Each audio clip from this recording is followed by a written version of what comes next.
Okay, so ito yung strawberry natin na meron na siyang usbong. Ayun. So nilagyan ko siya ng cup dito para ito na yung magiging usbong niya. Ayan, dadami na yan. Meron isang puno lang yan. Dalawa yung usbong. Ayan oh. Buhay na. Okay, so yan oh. Ito wala pa. Namatay yung yung usbong niya. Ayan oh. Nalanta.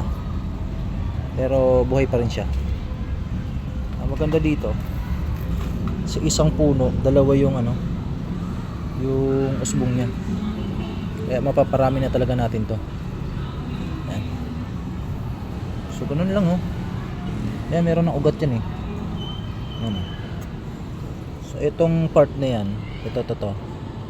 Diyan na yun ang susunod na bunga. Ayan, kasi yung bunga nung isang natin dun sa lupa ay kinain ng, hindi ko alam kung anong kumain dun na insekto. Maliliit nga lang yung bunga niya, pero at least nakapagpabuhay tayo dito. Ano, strawberry. Ayun no. O, tapos ito yung panibagong tanim natin. Katatapos lang natin ngayon magtanim. Ayan, puno ang ating grow house. Ito naman yung susunod natin na batch na ililipat. Yan, dalawa din yan na stray.